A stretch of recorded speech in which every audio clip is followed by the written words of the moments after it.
Hey everybody, welcome to Teal Tinted Glasses, our post-draft show. Obviously, night one has come and gone, and here we are. There's been obviously it was kind of a crazy night when you look at it. I mean, players went all over the place, just off the board, right from the get-go. Although I feel like Montreal was going to take the player they took. Um, in Kotkaniemi, but I don't understand how Zadina just falls to the Red Wings, and then Joe Veleno, the Red Wings, they didn't do anything, and it's going to be frustrating because I think that when you look at the Red Wings, right, I feel like Ken Holland pretty beleaguered at this point. Um, and he comes out looking like a genius, and he really didn't have to do anything. He just, you know, the other teams did the work for him. So we're gonna talk about a bunch of stuff. We're gonna take your questions. Someone's gonna come save me at some point. And so here we are. So let's try and I'm not try because who's gonna stop me here? Just to recap some of the players here that where they went, yada yada yada. I'm just gonna quickly recap this insane top 10. Even the top 10. I mean, Rasmus Dahlin and Svechnikov. Those were the guys that were going to go there. I think that again, Jesperi Kotkaniemi. I think that was the Habs guy. There was so many talk of this guy being their player going into the draft that no one should be shocked by this. Brady Tkachuk, I'm not a huge Brady Tkachuk guy. I'm not going to lie. It's not that I think he's a bad player. I don't. I don't. Top four? Man, I don't get it. Barrett Hayton, look, I love Barrett Hayton. Obviously, is a player that I'm incredibly familiar with. I've watched a ton of him play. In the top 10 and fifth nonetheless, like, that's kind of crazy. And John Chaika is a guy who I've probably given virtual hand jobs to on the show a number of times, but this one has me scratching my head. I love the player, don't get me wrong. Nice 200-foot game. Scored a lot of goals in a secondary role on the Hounds, who were a very stacked team. He's obviously going to get a lot more opportunity to do big things next year. I heard someone say that he could be a 100-point player next year. I don't doubt it, because with the players that the Hounds have moving on, this is a kid who can put up a lot of points in junior. Will he? I don't know. Is that enough to move him up to 5? Man, I don't know. Like, he wasn't a top 10 pick for me. I know some teams really liked him as a top 10 pick, but man, that's bold. John Chaika literally just threw him on the table there. So yeah, I mean, it's just, I don't know. I'm confused by these two picks. Again, Brady Tkachuk, awesome player. Just I don't think he's number 4 good. So then Philip Zadina, again, Ken Holland doesn't have to do anything. He just goes to the podium and takes the best player on the board. Congratulations. Obviously a steal for them. They did well. It's just, for me, they're going to get a lot of credit when they really just did what they should have done when they went up to the podium. Like, Zadina was still there. Taking anyone else at that point would have been just ludicrous. But here we are.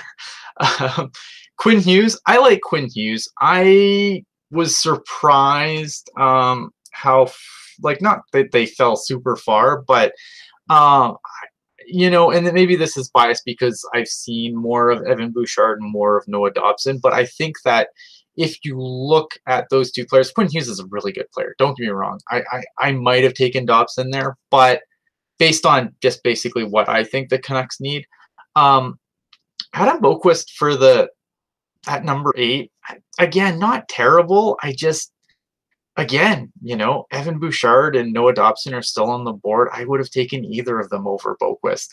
The Rangers, a little bit of a head scratcher for at the first there. Look again. This year especially, I feel that I did my best to try and cram before the draft so I could come on here and sound somewhat knowledgeable. I can only look at so many things, and just basically, I'm not familiar with the player, so some people seem to really like the pick. It's a head scratcher for me a bit, but I will, I will defer to the experts on this one. The Oilers getting Evan Bouchard is a great pick for them.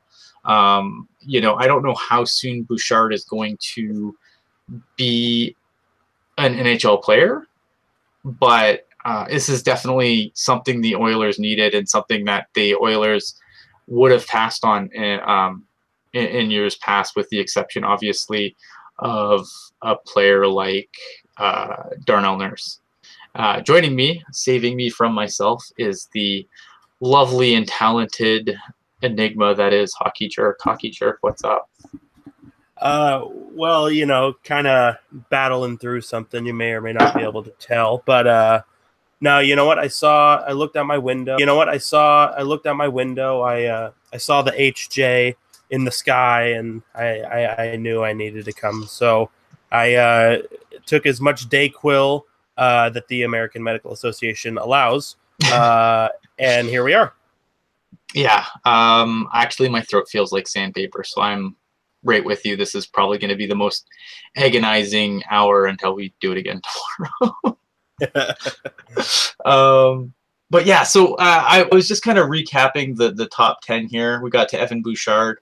And what were your thoughts on the top 10? Because to me, like, there was no trades this draft, like no real trades. It was like, oh, I'm going to trade you this pick for these two picks. But there wasn't any real trades. But I thought, despite being no trades, because of some of these picks, I mean, I thought the draft was fascinating tonight, even without the big trades. Yeah, from a prospect point of view, it was definitely interesting to watch, because I feel like, in years past, I know in particular 2014 and 2015 and even 2016, I could kind of, foresee what the top 4, 5, 6, 7, 8, 9 was going to be. And, for the most part, it was correct. But I feel like this one, after 1 and 2, you really had no idea what was going to happen. And that's what made it fun for me is, that 3-minute timer gets up there and it's like, well, they probably should take this guy, but at the same time, it's really anybody's guess. I mean, how Zadina falls to 6?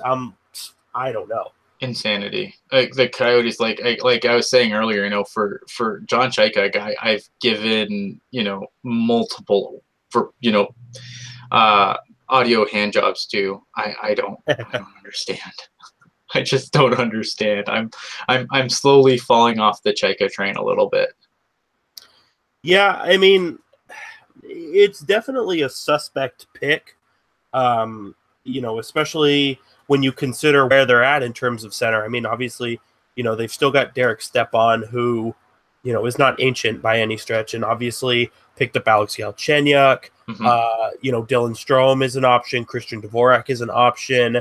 So they've got they're pretty set center-wise, and, I kind of saw Zadina or maybe even Wahlstrom as being kind of like a goal scorer kind of, option for them, just because I feel like they are super heavy on the centers. But I mean, with how much, Wheelan and Dylan Chaika's done the last couple of years, I mean, you got to think there's some kind of plan here. Yeah, absolutely. Just a question in the chat regarding, was Ty Smith a steal? I like that pick for the Devils.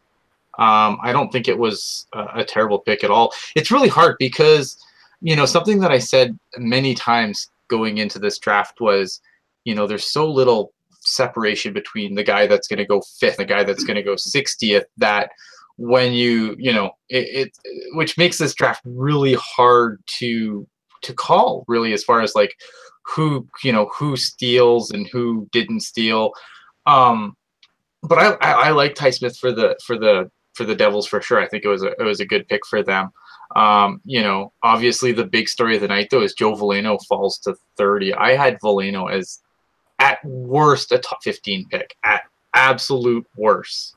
Yeah, I know Bob McKenzie had him 14th, but I recall him being in the top 10, earlier in the year, and it is crazy how much he fell. And I mean, it's tough to kind of attribute it to one thing or the other, because I mean, as far as I know, there's no character, attitude issues, what have you. And I mean, he's a decent scorer, with Drummondville. I mean, you hope that, next year after being drafted, you hope that the offensive output, increases a little bit. But I mean, for the fact that he's a center alone should have made him a lot more valuable than some of the guys who went before him.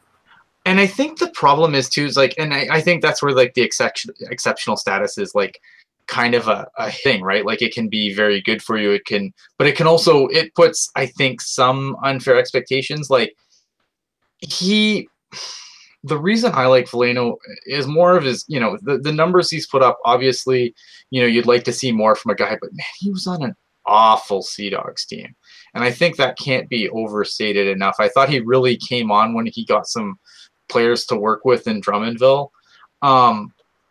Yeah, I don't understand the drop. I mean, I was jacked when the Sharks went to the podium with him still on the board and a few other players too, to be completely honest. And we'll get to the Sharks pick in a moment, but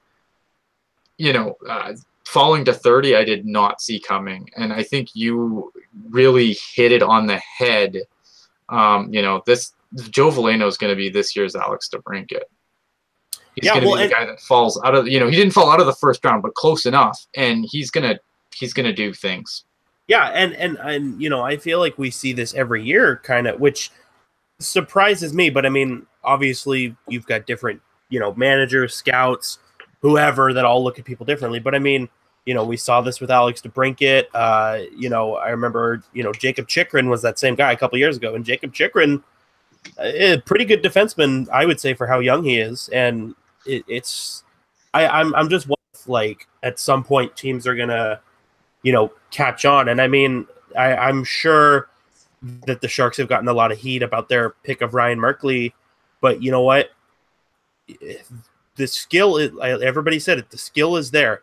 And, thankfully he's only 17. Now, everybody who is older than 17 knows that when you're 17, you kind of have a different way that you look at things. And, the age of 17, it's absolutely, so you're still at an age where you can, correct the way you look at things or correct how you act in certain situations. And obviously too, I think of all places for him to go, say he gets a look in camp or say he gets a chance early on in his career. I mean, San Jose, I think, is a good place for him to go. I mean, the Sharks have a lot of veteran guys who aren't going to take a lot of crap, and right. I think it's, I think in a way it's good because, say Merkley, as good as he is, say he goes top 10, top 15, and, he's on a team that misses the playoffs the next 3 years and, sour grapes all around versus, coming into an environment, and obviously he's not going to be,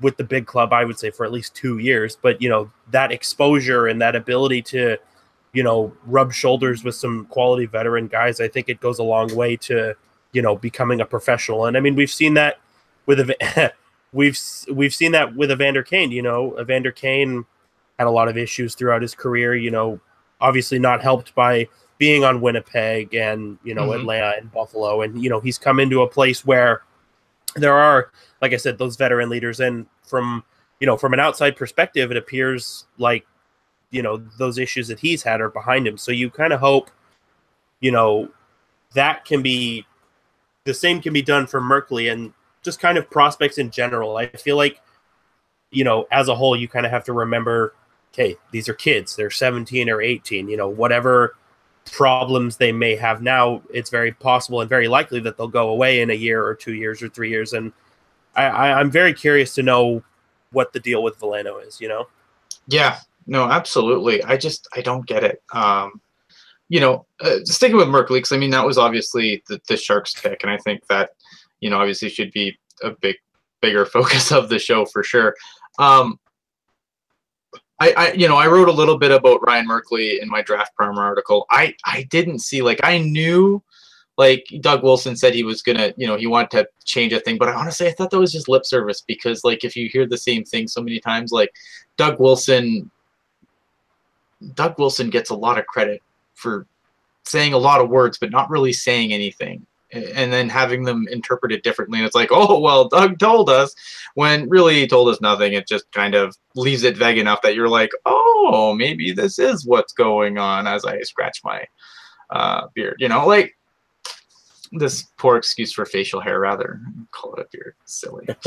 I really feel like I don't know what has changed, but obviously Doug Wilson talking about, I don't remember the exact quote for word, but basically, taking a player who, is high risk, high reward. I mean, he's never done that, and he's doing it this year. And then, with how aggressive he's been, whether he's loading up for Tavares or Kovalchuk or any of the other, high impact forwards who are rumored to be traded. I mean, I don't think I've ever seen Doug Wilson this aggressive, because like I think back to the Joe Thornton trade and the Brent Burns trade, like right, those trades kind of just happened. You know what I mean? Where it was a circumstance that, turned in Doug Wilson's favor and he took advantage of it. While this time I feel like Doug Wilson is really like moving planets in order to achieve what he wants.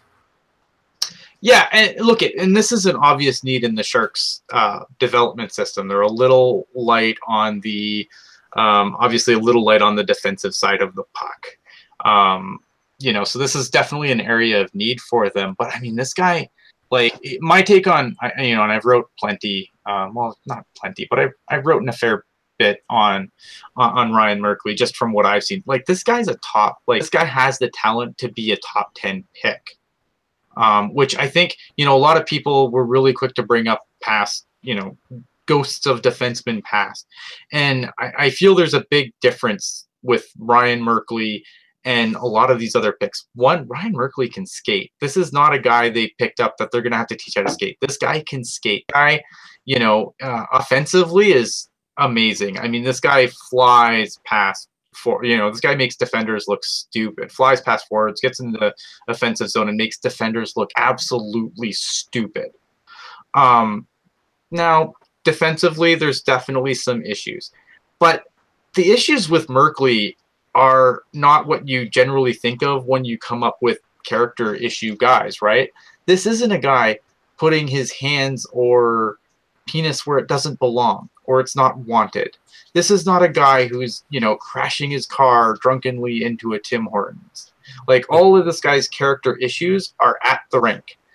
He doesn't like to be told sometimes. Who at 17 likes to be told? And he does suffer, based on things that I've read, heard, he suffers from a little bit of lack of self-awareness. So sometimes he's just not aware he's being a dick. He's definitely got to get his temper under control. He's a guy that will go out there and, Vlasic's smart. Vlasic does it at the end of the game when he goes and tells the ref that he's a complete fucking schmuck. Whereas, Merkley will do it in the middle of a game to the detriment of his team. And then ends up sitting in the box for 10 minutes. And, so I mean, like, this guy's issues are at the ice, at least. This isn't a guy who's, this guy's character issues aren't the usual suspects. When you hear character issues, you're like, oh God, no, what, how many times has he been arrested? How much cocaine is he doing off the stripper's backside? These aren't issues for him. Yeah. And I definitely think that's, that's definitely a positive you can take away, because if it's a personal issue, then it's a lot harder to solve, because then you get into that gray area of like, well, keep certain things at home, keep certain things in the rink, and that kind of stuff. But as good of a player as Ryan Merkley is, like, he's, and that's the other thing too, is he's come out and he's acknowledged that he has an issue, which anybody will tell you that's step one. He's acknowledged he has a problem. He's seeing a therapist. He's seeing a psychologist. He's making the proper steps in order to better himself as a hockey.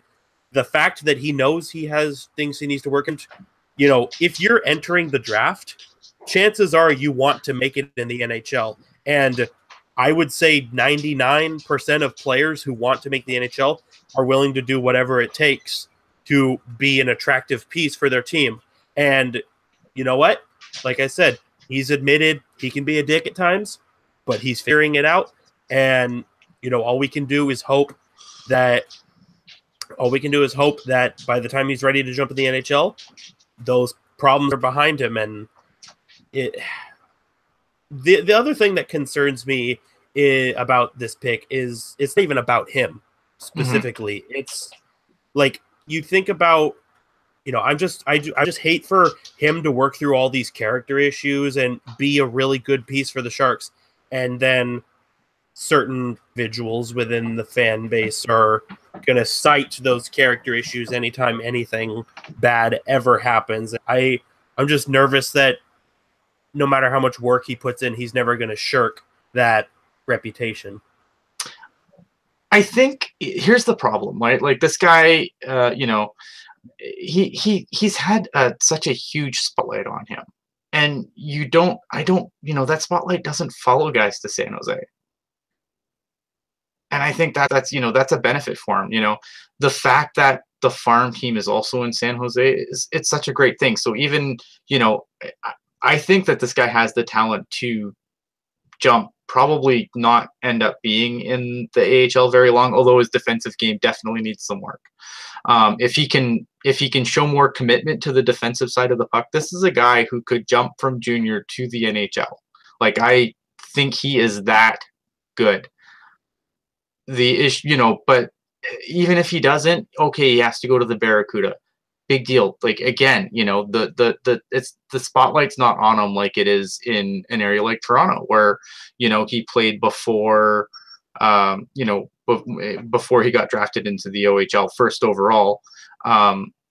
This is a guy who was playing in the GTHL, a lot of eyeballs on him, a lot of, there's I think it was, maybe it was Pronman or McKenzie or someone, and they said, like, there's it's not like Brian Merkley's this unicorn that has these problems. There's other players that have these problems too. They're just not under the same microscope that Ryan Merkley's been under at his young age. And that's that's a good point. And then as well, like I said, a lot of kids that age, whether it's there's so many different things kids that age they have to work through. I mean, not to insinuate or anything, but we don't know what his family life is like. We don't know what his school life is like. We don't know what's going on. Like, for all we know, he could have grown up in a really shitty environment and nobody would know otherwise.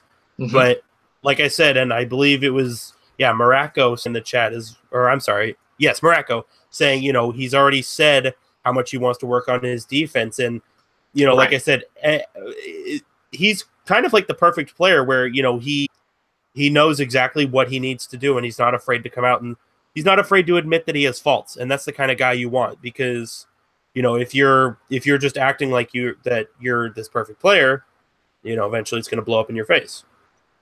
Vince G, a couple of really good comments and a really good question here. So Vince G, at the time where teams are legit considering bringing back Slava Voyanov, I feel I can stomach a potential top 4D, and I think he could be a top 2, to be completely honest. That just needs to grow up and mature.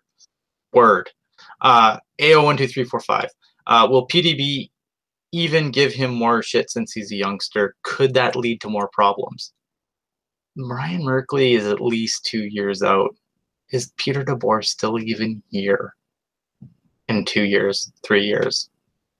I don't know. That's a tomorrow problem. I don't know. It depends on what the Sharks continue to do. In my opinion, I don't know. Jerk, any thoughts on that? Apparently, I'm muted. That's okay. So, I could see Pete be back in 3 years. I could also see him be gone in 3 years. I guess it really depends on his team does in the playoffs because, as much as we said that they were probably going to miss the playoffs this past year, I mean, they looked like they probably should have beat the Golden Knights. And I feel like that window, that proverbial window that we talk about all the time and how it's, inches away from being closed. I honestly feel like I don't even feel like the window is open. I feel like Doug Wilson freaking kicked the window and it's just a hole now. It's just a hole in the wall. It's just a hole, and the Sharks are going to find a way to go through it one way or the other. And so I think, if the Sharks don't win a cup in 3 years, I have a hard time believing DeBoer is back. And that's not, a shot to DeBoer. I think he's done a lot of good things since he's come in, but given where the Sharks are, it's really now or never. And I will just say one thing, and then we can talk about something else besides Ryan Merkley. But in the chat, think back to when you were 17. If there was some growing up you needed to do, type yes. That's all I'll say. And I am 38, and I still have growing up to do. There you go. Skylar, I like the pick. We needed a high-end D talent prospect, and that's what we got. I like these willing to work on his game. My question is 2 years, where does he slot in? For me, our defensive core is really interesting because that question begins and ends with what is next for Justin Braun when his contract comes up. Because I think that's the big domino that is going to really determine what happens next with this D core. Look, Vlasic and Burns obviously aren't going anywhere in the foreseeable future.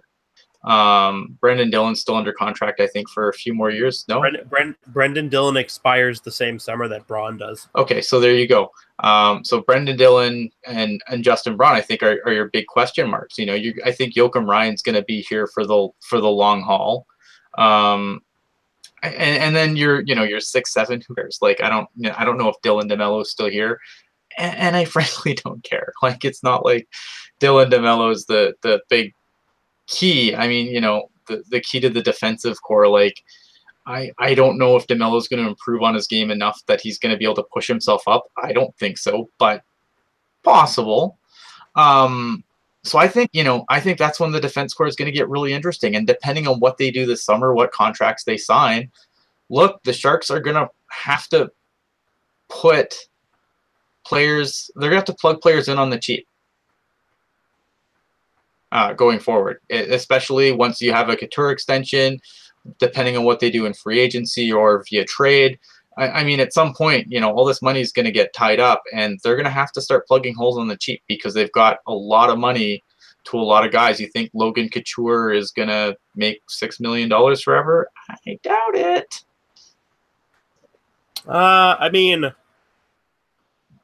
that's hard to say because as valuable as Couture is to this team, and no doubt he is, I want to see him score more than 66 points. But you have to pay him more than Evander Kane, don't you? That's the other problem. Right? I mean, I don't know. Like, I think, there's going to be some interesting decisions that they're going to have to make. Look, I'm not super on board for, what's the future for Joe Pavelski on this team beyond this contract? I would shed maybe a half a tear if he has to go just to make it, to make the cap work. But it's gonna be really, really interesting for me to see what happens over the next couple of years. Unfortunately, the salary cap will not rise $4.5 million every summer. Oh God, no. I mean, could you wait till this? No, and I think it's going to get hurt next year by the Canadian dollar. To be completely honest, especially if this is gonna, with the way that they're signing players and whatnot, like there's gonna be tough decisions that the Sharks are gonna have to make. As far as guys, I don't know if I may well because I'm not watching the stream. So I don't know if it's me or you. I don't know if it's I don't know if YouTube's having issues. I don't know. I apologize. Yeah, I'm not experiencing anything on my end, so I'm not sure. Oh, Now we're in trouble. Whoa! Wow, fancy.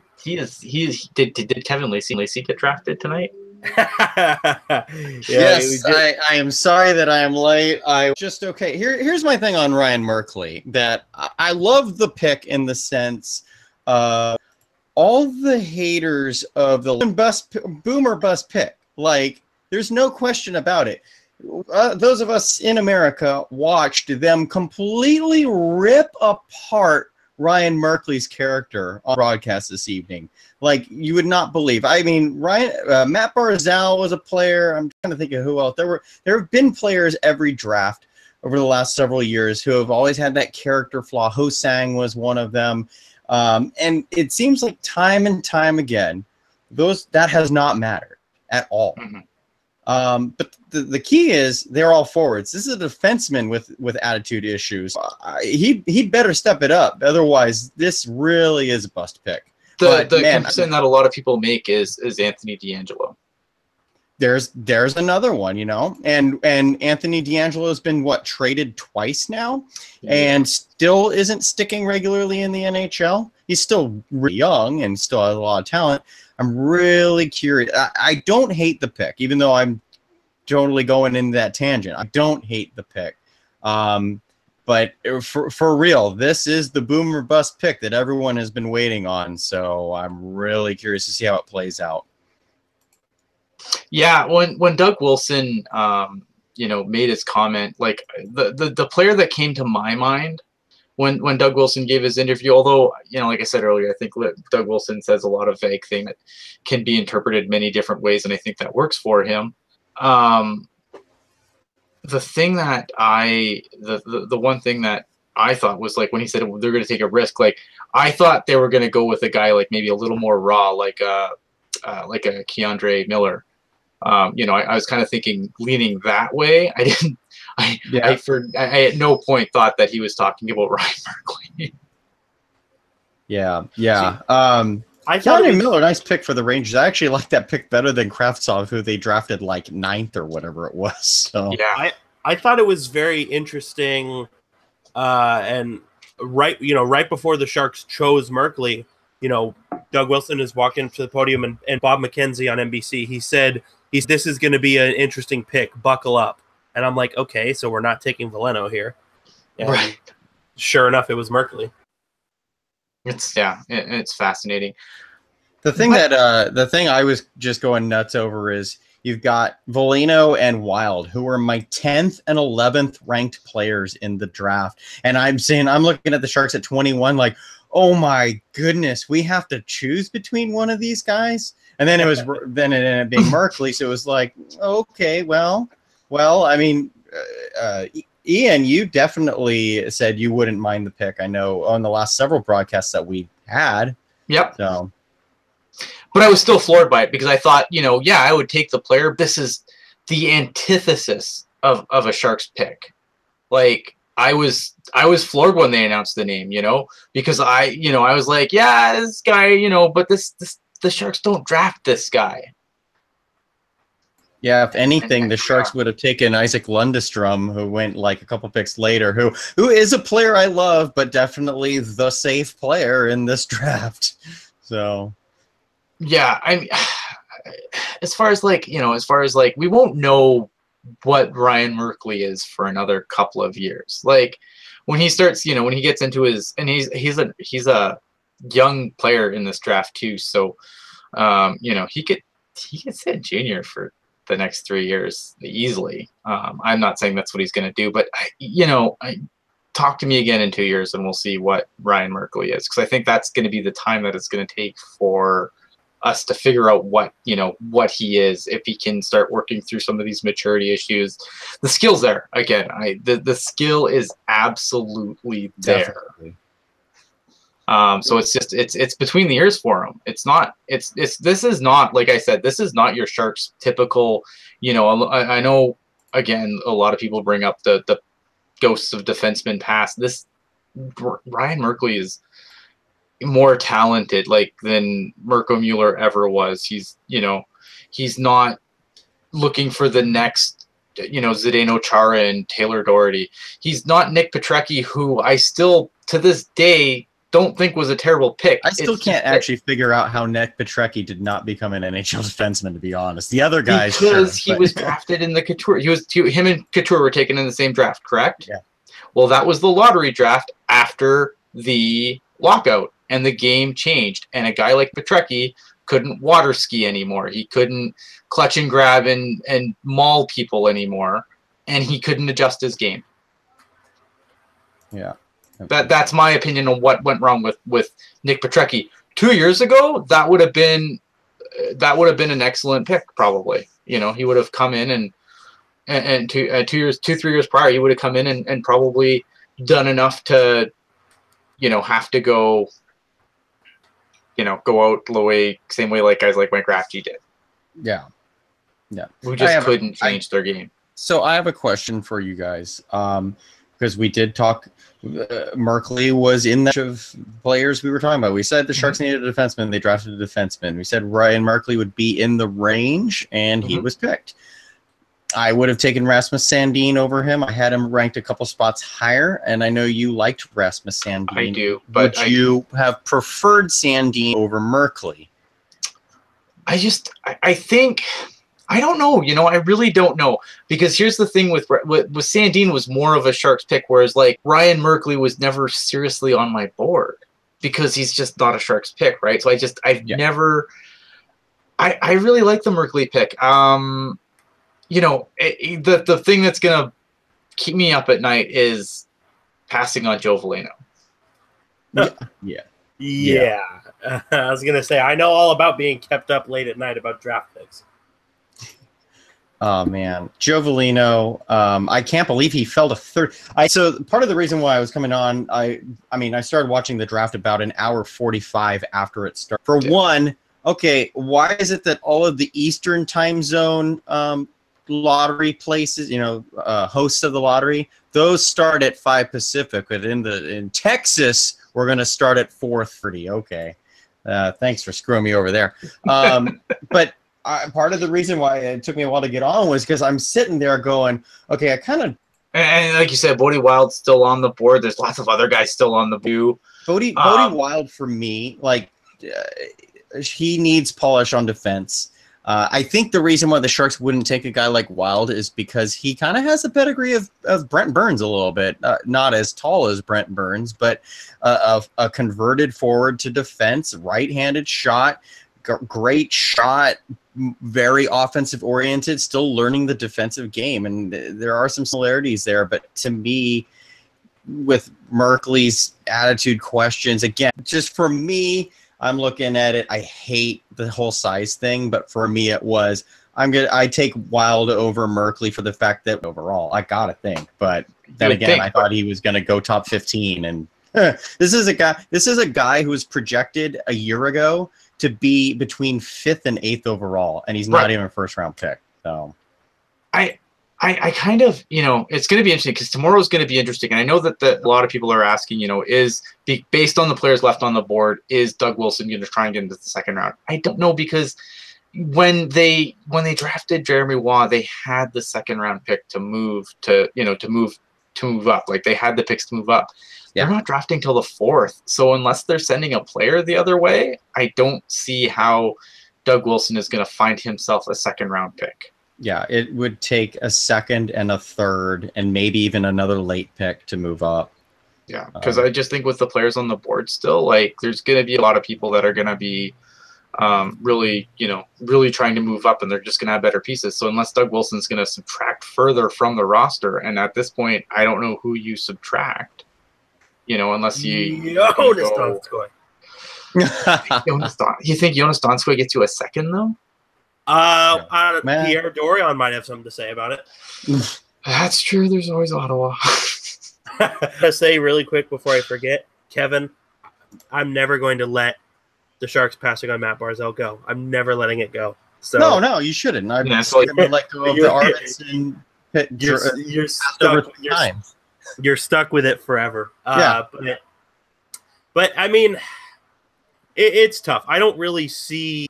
I don't see a way, like you said, Ian. I don't see a way the Sharks trade up into, the top, 32 to 61. I just don't see it. It unless, like you said, they somehow find a team who overvalues a roster player they have and can pry a third away and then, maybe go from there. But I think the Sharks just need to be content with what they have and not give up more than they already have. I mean, as underwhelming as Bodker and Paul Martin were, I mean, those are two guys who were on your roster this past year that you now have to replace. Right. No, and that's exactly it, right? I mean, and let's,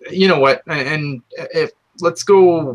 We'll come back to the draft in a minute, because I do want to talk about some of the stuff that has happened in San Jose while we're all here in Pretty. Do we have any trades to announce? I believe we did. What I'm going to do before we go back to the draft later, but first, just to kind of cap off this Ryan Merkley thing, what letter grade did you give the Ryan Merkley pick? For me, it's a B+. There's some definite risk here. But, I really, really like the swing for the fences. I thought that they could, this is a complete swing. I thought that they could have minimized the risk a little bit with a guy like Keandre Miller, for example. I think that that's a raw talent, another converted defenseman with a little, but with less issues on the attitude side. And I think the Rangers got a really good player there. Rasmus Sandin obviously is a player I like, but I also acknowledge that I have a very strong personal bias here, so I have to try and broaden my horizons. And Joe Veleno still being on the board, Bodie Wild still being on the board. I mean, I can't overlook that. So for me, it's a B+. Mr. Kevin Lacey. All right, grade right now. I'm teetering between a B- and a C+. I'm going to err on the side of the C+ just because it's a defenseman with issues, as a forward with issues. I think it has the projection of being an A. I also think it has the projection of being an F. Absolutely. So now I'm at C+. I feel like it's a cop-out, but I'm delightfully worried. I think the risk needed to be taken. I think the risk like delightfully worried. Yeah, I think the risk absolutely needed to be taken. They needed to swing for the fences, especially on defense, because the last thing the Sharks needed was another Julius Bergman type draft pick here. So sure. Besides, as I said last year repeatedly, because the Josh Norris pick's still not the guy I would have taken, but I didn't hate the pick. Still 6 more rounds, although the Sharks would need some more picks, but there's 6 more rounds for the Sharks to take safe players. Oh. Mm-hmm. But I don't mind safe players in the 4th round. What's that? I said a safe player in the 4th round isn't the worst thing, though. No. So, we'll really, this grade should be dependent on how Sharks do tomorrow. But absolutely. And for night one, again, it's completely open. We don't know anything right now. Like I said, I give it a B+ because I like the risk. I like the player. I love the skill set the player has. Obviously, there's issues that he's going to have to work through, but you know what? It's been a long time since I've watched the Sharks draft in the 1st round and came away feeling pretty damn good about it. And that includes the Timo Meier draft, to be completely honest. Yeah. By the way, that was a plug for tomorrow's show. Yes, and if you have not subscribed yet, please subscribe so you'll get the notification that we are going to have a show tomorrow as well. Hockey Drink. So first things first. Kevin, you say you would not have picked Josh Norris. Who would you have picked? I don't remember at this point because I've deleted spreadsheet. Perhaps Go the, subscribe and look at the archives from last year where I said who I would have picked because I don't remember. Perhaps a certain winger that was Edmonton Oilers, perhaps. Oh yeah, thanks. You are a hockey jerk. Thanks for reminding me. Hey, you know what? You know what? I'm a hockey jerk who's on Dayquil right now, so it's even worse than usual. Oh, this draft for me, you know, there's definitely some attitude issues there, some character issues that should be the first thing that's said. But you know what? He's got top 10 skill, and you know he's still young. He's got an extra year of development. He's acknowledged the problems that he has, and you know he's also said that he's working towards them. And you know, in his interview on NBCSN and then the pictures he took, he didn't look like a smug douchebag. So I feel like that's an added plus as well. I would give this a B plus like Ian, but I have to give it a B only because Joe Veleno was there. Dude, he reminded me of Stifler's younger brother from American Pie. That's what he reminded me. So I guess that makes Stifler, but I guess. All right, so the Sharks the Sharks did a little wheeling and dealing. We won't know for what. Like Goldobin, fair enough. So the Sharks trade for Mike Hoffman. They trade away Julius Bergman. They take some ECHL nobody. But Donaghy? Cody Donaghy, the guy who was traded for Dion Phaneuf. That's Not right. Really, but he was in the trade. He was in the trade, right? And then they lose the 7th, gain a 6th. Obviously, that was the first trade. Where were you guys at when that first trade went down? Like, oh, if that trade is the end of the Sharks wheeling and dealing, dude, I'm happy because I know he's got, you know, there's stuff going on. I get it, but I mean, Mike Hoffman's a hell of a hockey player, you know, and I feel like you know, another guy who was scoring goals would have helped put the Sharks over Vegas. That's where I was at. I saw that and I was like, you know what? It's 5 a.m. I can go back to bed and be happy. And then I wake up to a text that says, well, that didn't last long. And I'm like, oh, crap. Okay, what happened? What were you up at 5 a.m.? You know what? That's really an excellent question. I swear to God, I'm not lying at all. This is true. I woke up and felt the urge to look at my phone. And it just so happened that had happened. And I was like, this is too weird for me. Kevin, where were you at when you first? I was texting Hockey Jerk, going, "Why didn't you text me about this?" Which is actually a true story. I did texted that yelling at him. Yeah, that is true. But I was super groggy. I was so worn out going to it. It was Wednesday, right? I believe so. Yeah, I was off. So yeah. So I just played a hockey game Tuesday night at 10:15, so I was just gassed going to work on Wednesday morning, completely out of it. And then on my way to look at my phone, and oh my God, what? Pissed that the Sharks traded Mike Hoffman because I've been like, no, we needed that score, but now, okay, I'm sure in 6 months. No, I have mixed feelings about this. Obviously, look, the allegations against his fiance, who he backs 100%, are absolutely heinous. Like, I can't even think of a better word to describe them. But at the same time, like, Mike Hoffman's a really good hockey player. And I said this when we signed Evander Kane. I am not the guy who's going to sit here when the Sharks win a Stanley Cup and say, well, we won, but I wish we didn't win like that. No, I'm going to be doing cartwheels and things, right? Like, there's no, I just want to see the team win. I understand, I understand the morality issues here. Hockey's my escape from this things. And I look at, you can accuse me of being a douchebag or anything like that. I get it. Look, I'm not condoning anything that Mike Hoffman's fiance is accused of. Like, it's awful. And you know, there's probably a special place in hell if the allegations are true for her.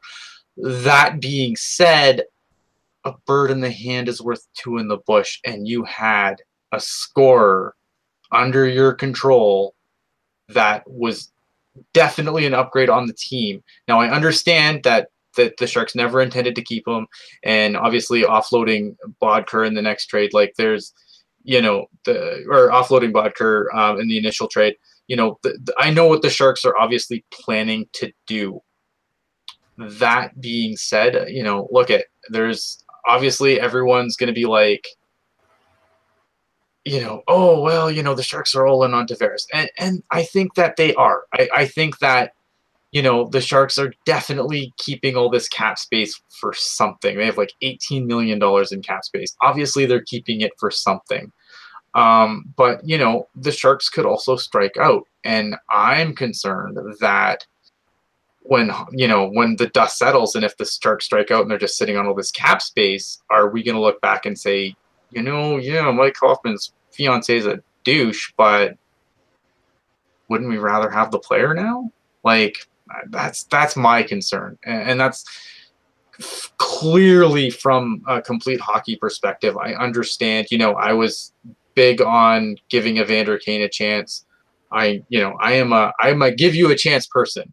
I will give Ryan Merkley a chance. I will give Evander Kane a chance because as much as he has, he's under contract for 7 years now, obviously, but he hasn't done anything yet. But I understand that time period is still short. Like there's still plenty of time for Evander Kane to shoot himself in the foot. Yeah, I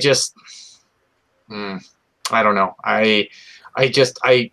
I'm fine with it because I think that the Sharks are going to do something. But man, if we end up with Jumbo Kovalchuk and then re-sign the RFAs, I'm going to be pissed.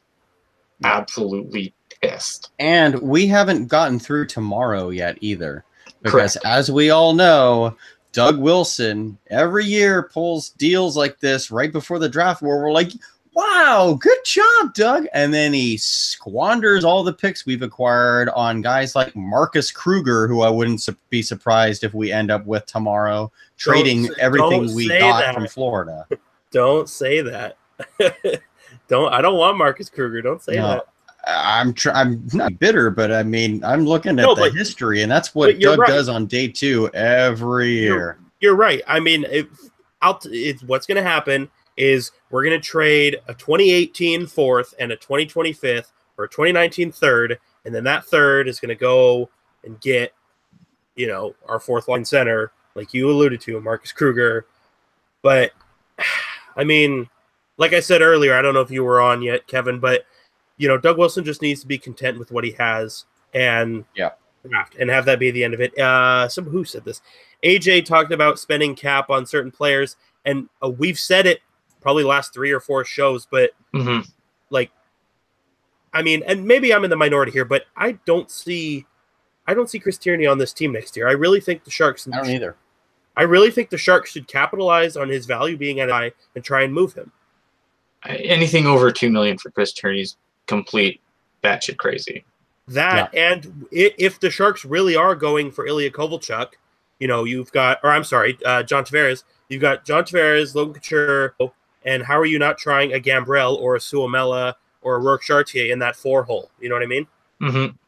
And yeah, I mean, I don't know. Like, I think, I know the question's always, is Joe Thornton coming back? My opinion is, yeah, he's coming back. I think that as long as the Sharks don't completely insult him with the contract, he's coming back. Like, I think he will take pretty much whatever the Sharks give him within reason. Besides, the Sharks are going to be unveiling a new black jersey soon, and Joe Thornton's all about those black jerseys, so he's got to come back.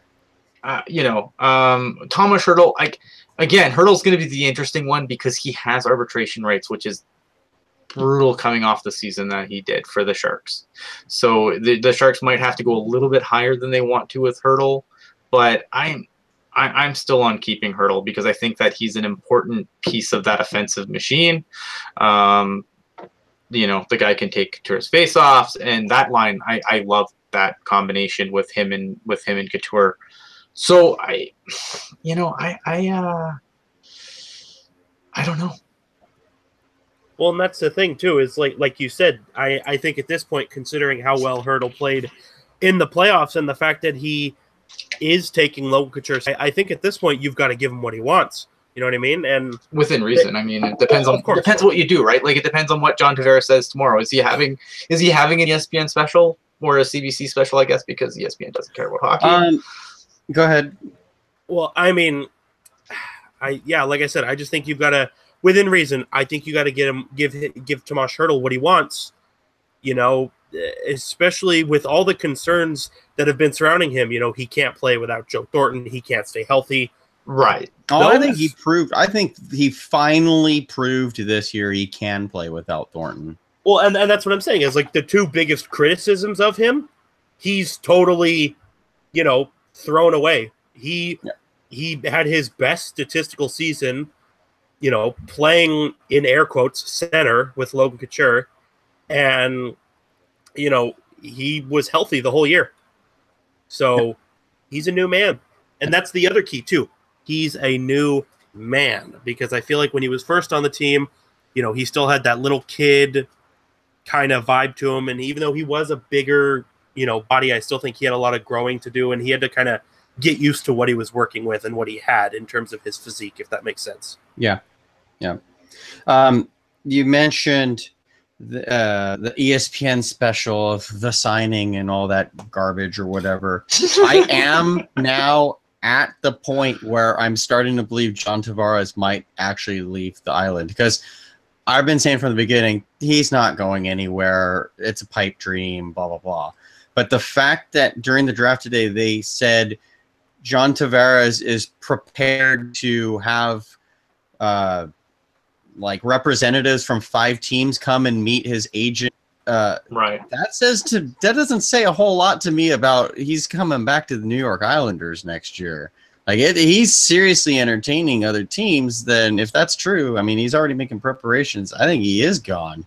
So right now, I do think the Sharks have their best shot at trying to bring him in. Certainly have made the moves to make it work. Yeah, I mean the cap space is there, right? Like if you're John Tavares, I mean you see what the Sharks have done, and the Sharks have made no secret. I mean, without saying his name, obviously for tampering purposes, like this is Doug Wilson's play this offseason. He's made no bones about it. I'm curious of what Plan B, C, and D is, but Chris Tierney is the top center. Oh God, kill me now. But the Sharks, in my opinion, have positioned themselves very well, and it's very obvious what they are doing at this point. Will it work? I don't know. I'm not a mind reader. Would I like it to work? Of course I would. Although I will be concerned with what that cap situation looks like going forward. When you consider the long-term deals the Sharks already have. Now, so I didn't mean to cut you off, Jerk. Oh, it's okay. I was just going to say. Now, I'll ask you guys this, and let's say Tavares is leaving the island. Do the Shark, based on fit, cap space, whatever, do you think the Sharks have the inside track of the teams who are trying to get him? At this point, yes, because the media has now publicly pretty much only talked about the Sharks in this situation. So I say yes, but realistically, it's still a 3.2% chance because there's still 30 other teams who could get him. To me, I still think it's a play for Kovalchuk, even though I think that's the wrong play. But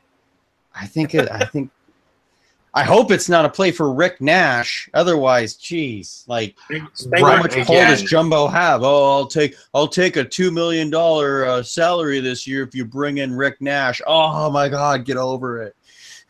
Spiller Cup magic. Spiller Cup magic.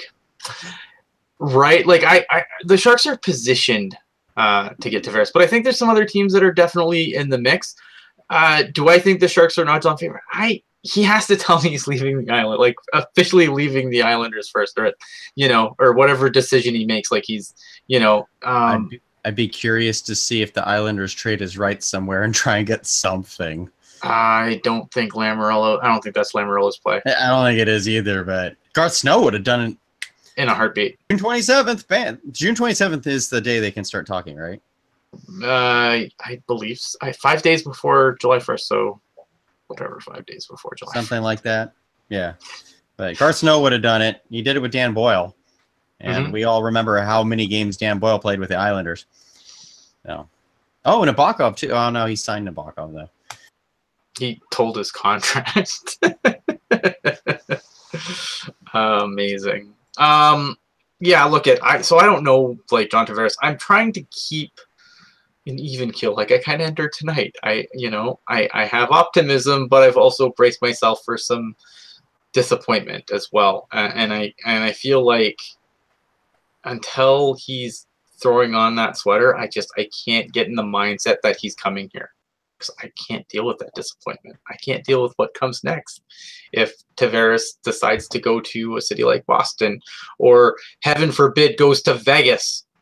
But see, that's the thing, and that's why I asked if you guys think San Jose's got the inside track, because, you know, I look at other teams who are allegedly interested in him. I mean, to me, the LA Kings are not a fit. The Boston Bruins are not a fit.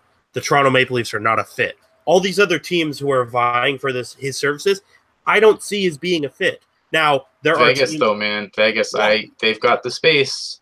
Well, and that's the thing is, there are teams not publicly vying for his services that I could see as being a fit. But in terms of the teams that are reportedly interested, biased, the Sharks appear to me like the only serious contender for him besides the Islanders. Mm-hmm. I mean, and like I said, you know, teams not publicly interested. I mean, I think he would work really well with the New Jersey Devils, but who's to say whether they've even sniffed the situation or not? So, right. I have no idea on cap space and all that stuff, but I think a team who could use him is the Minnesota Wild, because I think they need a big-time culture change there. And I think Zucker could play great with Tavares. I actually thought Minnesota should have gotten Hoffman before that all went down. I think Minnesota would be I don't know if they're in any consideration in this, but they might be one of those under the radar teams to make a splash this summer. AJ asked a good question though, because I think this is the question: like, why are the Islanders even still in the mix? I think, some people don't like change, man. Yeah, loyalty. I loathe change. Like, I don't like when I don't like moving. Even if I'm moving on to a better job, I don't like moving on to it. Like, some people just get comfy where they are, and loyalty too is definitely a factor. Absolutely, loyalty is a factor. And look at, man, I mean, the Islanders have, how much say has John Tavares had in all these moves the Islanders have made? When you think of Garth Snow being gone, Coach being gone, now they bring in Lamoriello, they bring in Barry Trotz. I mean, they're, aside from bringing in a goalie, which is what they really need, they're on a full court press to try and keep John Tavares. Like, they're not, they've never given up on the idea of him coming back. And, I think when you look at some of the changes and you combine that with being happy, with where you are and happy with the area you live in, maybe, they like the school. I don't know if he has kids or not, but, there's a lot of factors that are off the ice that play into these decisions too. And I feel like that's a thing. I don't know if we've actually discussed this, but what if the Sharks sign Tavares or sign Cole? Let's just say the Sharks make a big splash in free agency. Okay. What salary terms are you expecting the Sharks to sign these guys to? It's interesting because you have to look at, I mean, to me, Chris Tierney, I love Chris Tierney, but Chris Tierney is expendable. Melo is absolutely expendable. Like, you do not have to qualify these guys if you get, I mean, you have to qualify them before free agency, but, these are guys that you could walk away from to clear more cap space if you do. I feel like, I'm curious if, with Ryan O'Reilly kind of being out there too, if the Sharks would look at that kind of a contract structure where, like Steven Stamkos didn't ring the bell like we thought he was going to, but like Ryan O'Reilly, so much of that contract is signing bonus. It's guaranteed money. You can't buy it out. You can't do anything with it. From that perspective, I wonder if the Sharks would try to use that, if Hasso-Plattner would sign off on trying to use that to bring in a guy like Tavares, where you give him less, but you give it all in actual money. And the Sharks are in a good spot to do that. I mean, it's been widely words are hard. Widely reported that Hasso, has told Doug Wilson multiple times the past couple of years, spend to the cap. Like he's told him to spend to the cap. And not only that, but anybody with a computer can go onto Google and type Hasso Plattner, and make your own assumption from there. And I think that's I think it's a very realistic possibility, structuring and she'll deal that way, just because the Sharks, despite having suspect TV deals and trying to save as much money as they can with paper transactions and all that kind of stuff, but they don't have an internal cap, and they've got an owner with pretty deep pockets that wants to win. Yeah, that too. I mean, I firmly believe, like, I know Hasso takes a lot of crap, but I firmly believe that he wants to win. Oh, absolutely. When the Sharks do good, it's good. Right. The thing is, whatever the deal is, too much. John Tavares is 27 years old. There's no too many years too many. And this is something else that kind of bothers me. When people say Tavares or Kovalchuk, like, if the money could work out in a perfect world, I would say, but Tavares is a top line center for now, and for the if the Sharks sign him to an 8-year deal, I'm certain that he will be an impact, or 7. I'm certain he'll be an impact player all 7 of those years. Ilya Kovalchuk, despite the fact that he hasn't appeared to have slowed down in his time with St. Petersburg, being that he's 35 years old, realistically only has got 2, maybe 3, maybe 4 if he stays healthy years left. And Ilya Kovalchuk in his prime was an average skater. Right. But that's the thing is, that's the thing is, his scoring hasn't slowed down, but physically he was never fast to begin with, and that's my concern. See, wouldn't it be nice if it was just like bubble hockey, where Kovalchuk was just always in the face-off dot, and you could just keep passing the puck to him, and he could just wire it. Well, maybe that's why they drafted Ryan Merkley, so he can just throw those bombs down the rink to Kovalchuk. And yeah, I mean, there you go. I mean, I feel like that's why Pavelski has made a lot of his money. I mean, Pavelski's not the greatest skater ever, but he's good with his hand-eye, and he's a pretty underrated shooter. And if you position, somebody's going to find you the puck. Yep. Another question in the chat, and I think this just not even just Brian O'Reilly, but in general, if the Sharks don't get what they want in free agency, do you think that there is a trade there based on what they've already let go from their roster? I mean, I know they're kind of flush with okay offensive prospects, okay, but you can always oversell okay. Hello, Pierre Dorion. Yeah, exactly. I think AJ said that in the chat.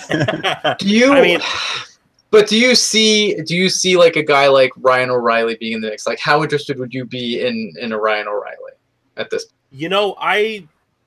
When he was on Colorado, I was not really a fan of Ryan O'Reilly, just because I feel like he always, whenever he was an RFA, I feel like he always commanded more money than he was worth.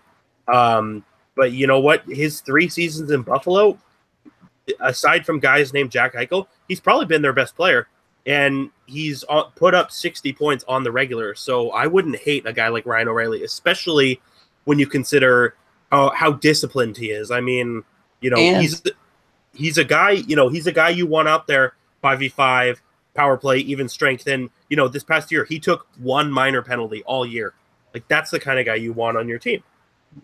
And that's a guy who full on admitted that his heart knew it the second half of last season, and he was still one of their best players. He lost his smile. He did lose his smile. Ryan O'Reilly will really thrive once more when he finds himself on a team where he's the second line center. You think so? Yeah. I don't think he should be the guy. I don't think he should be the Bert. Man, he's paid like the guy, though.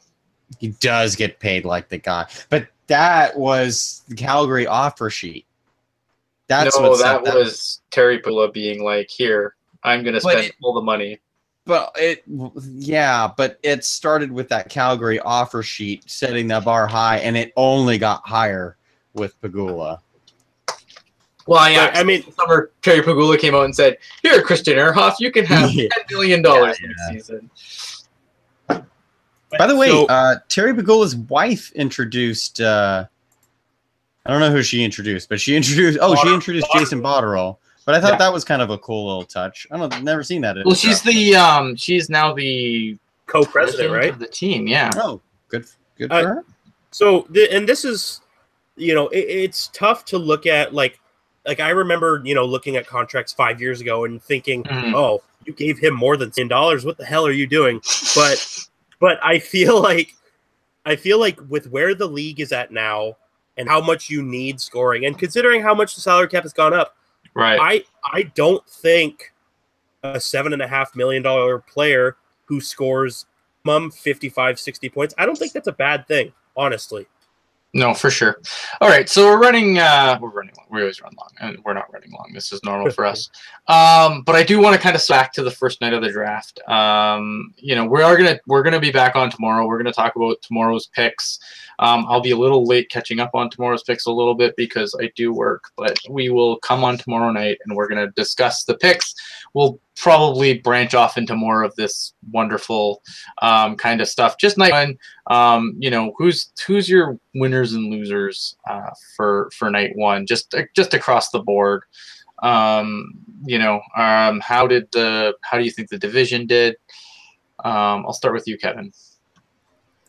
It's too early for me to assess the division, just because a lot of the division drafted at the bottom third of the round, and I haven't quite watched it. So, winner of the draft to me, Buffalo Sabres. No. It's not me. Winner of the draft, the unsung hero of the draft, Detroit Red Wings. Holy cow. Philip Zadina, a guy, I mean, he was projected to be second overall for him, and then he falls to sixth? Fell to sixth?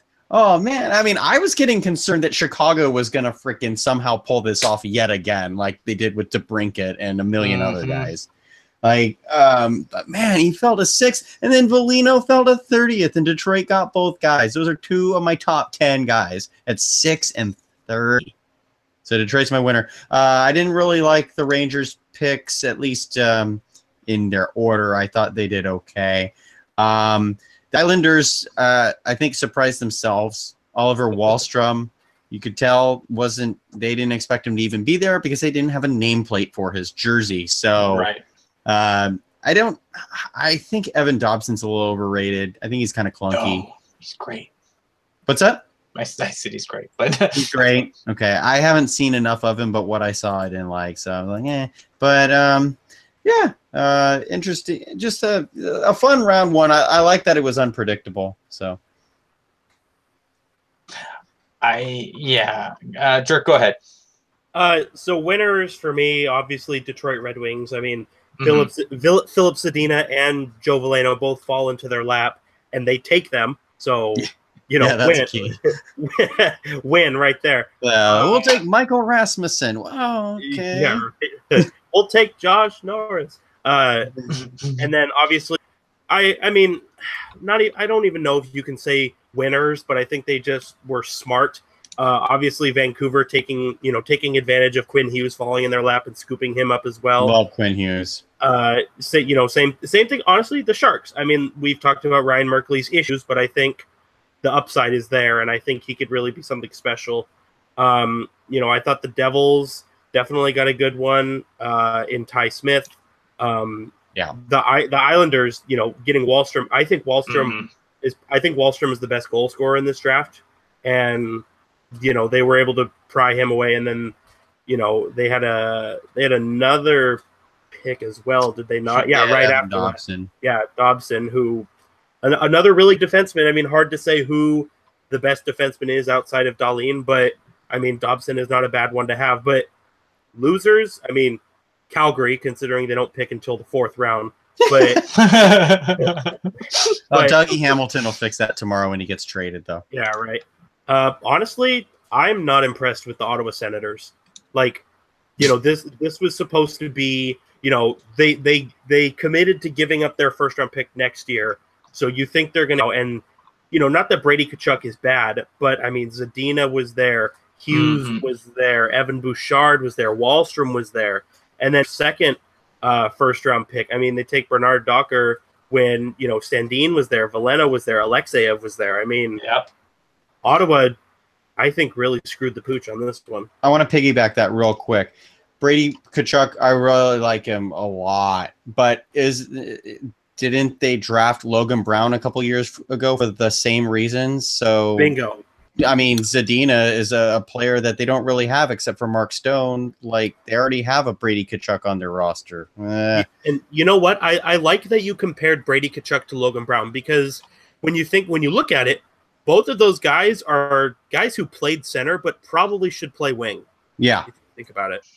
I mean, as far as the Senators go, like, I don't dislike Brady Tkachuk, all right? I don't hate Brady Tkachuk. I know I come off, but I think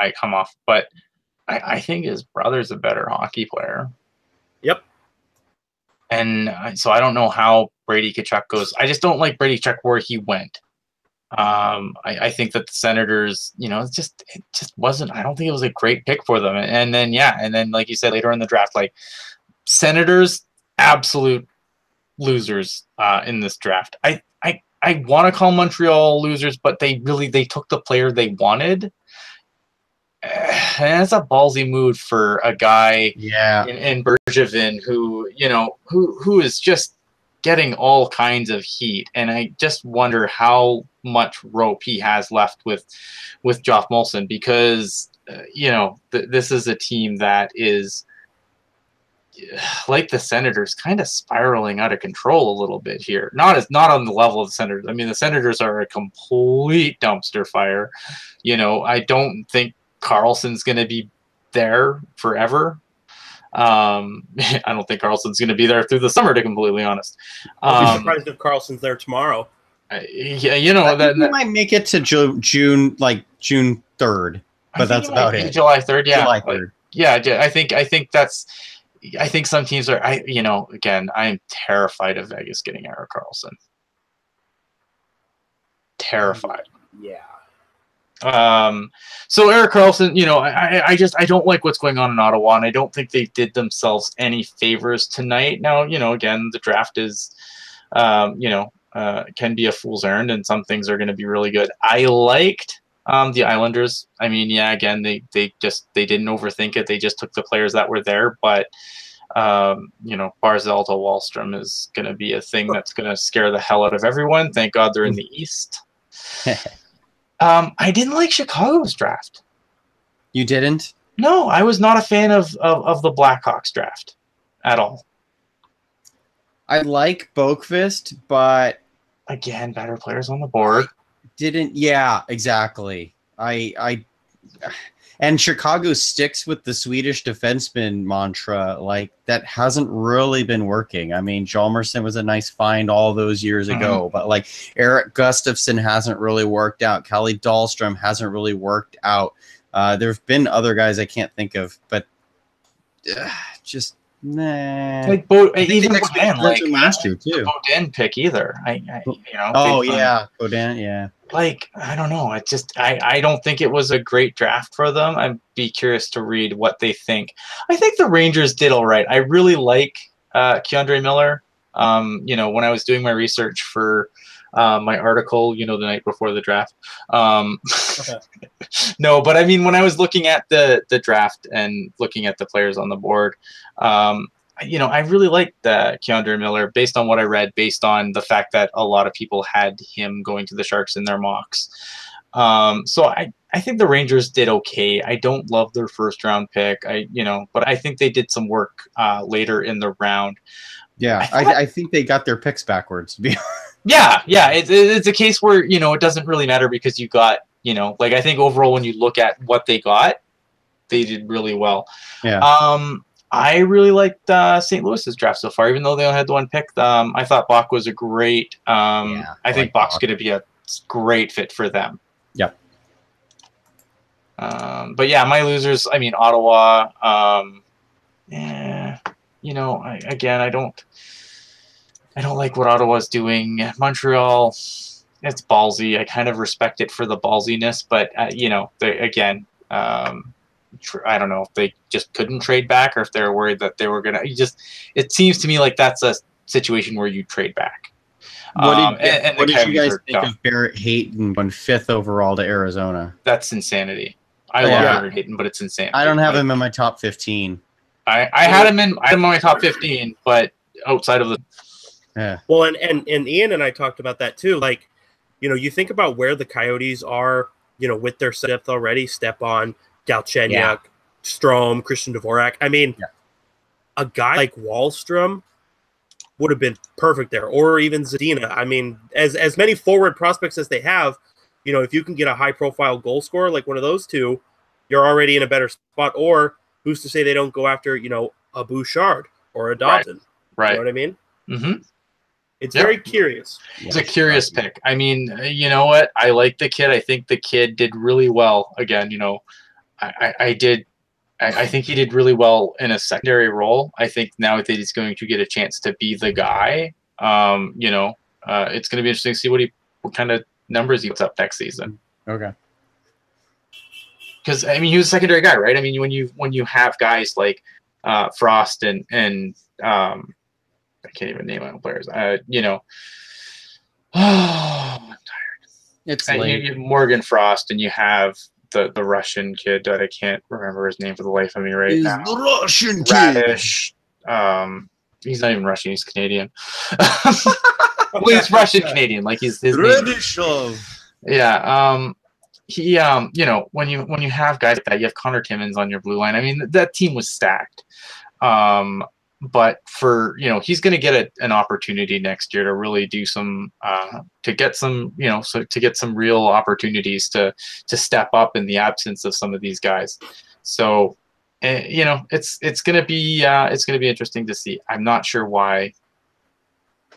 I'm not sure what the Coyotes are thinking, but again, you know, if that's your guy, that's your guy. I mean, we saw a lot of just really funny picks tonight, and yeah, I mean, it was an interesting first night, and I look forward to tomorrow. I can't wait for Tarzu Jimoto's Jr. to drafted tomorrow. Right. It's been that kind of a weird draft so It far. has been that kind of a weird draft. All right, guys, I'm going to get us out of here. I would like to get your final thoughts. I'll start with you, Kev. Wow. Interesting. Glad the Sharks went for it. Still would have gone with Bodie Wild. I thought Bodie Wild would have been going for it as well there, and but okay. I am gonna throw some more thoughts on the first round out there tomorrow, so I definitely encourage everyone to watch. Plus, of course, you know, there's only 6 more rounds to go, and we can complain about the Sharks acquiring a 3rd round pick and blowing it on somebody. So it'll be a good time. I'm at Kevin Lacey. Real quick though, Czech coach called Filip Zadina a shark, according to the interview they had tonight, and I'm like, I wish he was a shark. I just meant that shark, but yeah, that's good, Mr. Hockey Jerk.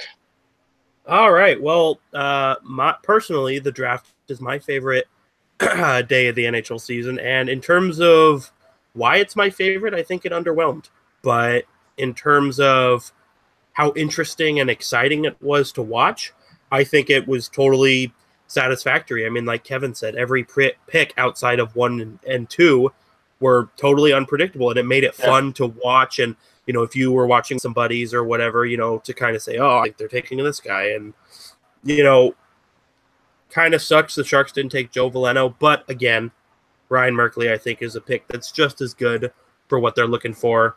And man, even if the Islanders lose John Tavares, they're still going to be right there in the thick of things in the East, just with how many prospects they have. they're not in bad shape. Like, I mean, aside from they have to find a goalie, and I think personally that it's not gonna be hard. I mean, maybe they go after a guy like Jonathan Bernier, who had a pretty good season and backup for Colorado, I thought, this year. Yeah, and even too, like, I mean, as old as he is, Craig Anderson has shown no signs of slowing down.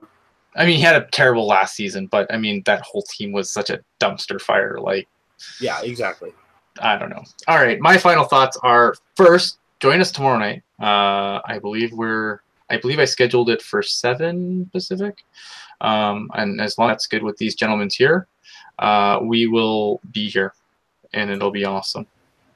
Aside from that, I really enjoyed tonight. I thought that even though there was a lack of big trade activity, I thought that the randomness of the picks made up for it.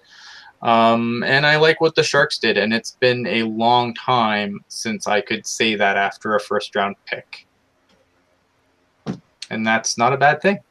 So see you guys tomorrow. Again, I will be probably a little late on the tweets and stuff tomorrow, but I will have an article recapping the draft tomorrow. We are also going to do a show that's going to, obviously cover things that are happening tomorrow. And, we'll probably touch on a few other things too, like we did tonight. Thanks for watching, guys. Have a good one. We'll see you tomorrow.